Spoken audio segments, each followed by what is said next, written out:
কে উগ্রবাদী ফোর্স হিসেবে চিন্তা করি, মানে যারা নারী সম্পৃক্ততা বা নারী নেতৃত্ব বা নারীদের মর্যাদা নিয়ে তাদের চিন্তা চেতনা ভিন্ন, মানে এই যে ইকুইটি বা ইকুয়ালিটি, এই লেভেলের তাদের চিন্তা চেতনা না, তারা বিশাল অঙ্কের ভোট জয় করে আমাদের দেশে এখন বিরোধী দলের স্থান করে নিয়েছেন এবং তারা তাদের স্থানে পরিষ্কার যে নারীরা নেতৃত্ব দিতে পারবে না। এটা যদি আপনারা কেউ আমার সাথে দ্বিমত পোষণ করেন, একটু জাস্ট ইউটিউবে যেয়ে তাদের ভাষণ শুনে নেবেন। হ্যাঁ, তাদের স্ট্যান্ডটা পরিষ্কার। তো এই জায়গা থেকে আমরা জাতিগতভাবে এর আগে কখনো আমাদের ৫৫ বছর ইতিহাসে এর আগে কখনো এতটা উগ্রপন্থী বা নারীবাদী বিরোধী ছিলাম না। এইবার আমরা হয়েছি। এর মানে আমাদের উপরে আরো বেশি দায়িত্ব আছে এবং মনে হচ্ছে আমাদের উপরে, আমি মন্ত্রী হিসেবে সরকারের কথা শুধু বলছি না, আমি জনগণের কথাও বলছি, আমাদের সকলের উপরে আরো শক্ত দায়িত্ব আছে যে এই জায়গা থেকে আমরা আবার ঘুরে ফিরে আসি। প্রত্যেকটা বাড়িতে দায়িত্ব আছে। সরকার কালচার গঠন করে না, সরকারের অনেক দায়িত্ব আছে দেশের সকল ইনস্টিটিউশন পরিচালনা করার। ইনস্টিটিউশনগুলোর মাধ্যমে কালচারের ভেতর আমরা কিছু এমবেড করতে চেষ্টা করতে পারি। তবে প্রধান দায়িত্ব ভাই আপনাদের সকলের, বাড়ি থেকে, বাড়িতে আপনাদের আওয়াজ তুলতে হবে।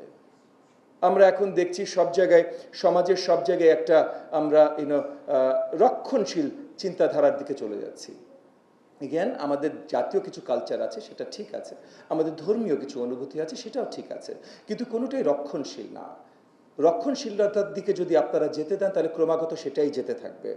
সো আমি এগেন ঢাকা বিশ্ববিদ্যালয় women and gender studies department, তাদের প্রতি আহ্বান জানাবো, আপনারাও এগেন আমি একটা ফ্রেজ ব্যবহার করবো, আপনারা এটা নিন্দা হিসেবে নিয়েন না, বাট আমরা একাডেমিক্সদের মাঝে মধ্যে দেখি তারা একাডেমিকদের আইভরি টাওয়ারে বসে অনেক চিন্তা করেন, যেটা হয়তো ঠিক বাস্তবিক না। আমি gender and women and gender studies ডিপার্টমেন্টের কাজের সাথে যেহেতু খুব ভালোভাবে পরিচিত না, আমি আশাবাদী আগামী দিনগুলোতে আপনারাই দায়িত্ব নিয়ে আমাকে পরিচয় করাবেন আরও ভালোভাবে। তো আমি চাইবো আপনাদের মাঝ থেকেও ওই আইভরি টাওয়ার সিনারিও না, বাস্তবিকভাবে কিভাবে আমরা এই রক্ষণশীলতার থেকে আবার উদারপন্থার দিকে আসতে পারি, চিন্তা চেতনার দিক থেকে, কালচারের দিক থেকে, এবং ঘরে ঘরে জাস্ট মানে চারুকলা বা ঢাকা বিশ্ববিদ্যালয়ে কী হচ্ছে সেটা না, যদি ঢাকা বিশ্ববিদ্যালয়ে অনেক কিছু পাল্টে যাচ্ছে আমি দেখছি দূর থেকে। জাতিগতভাবে আমরা কিভাবে আবার উদারতার দিকে আসতে পারি, উদারপন্থী হতে পারি, এই জিনিসগুলো নিয়ে আলোচনা আরও বেশি দেখতে পারলে হয়তো ভালো হয়। পার্লামেন্ট অনেক পরে, সিইও কে হবে কে হবে না, কতজন পুরুষ হবে কতজন নারী হবে সেটা অনেক পরে।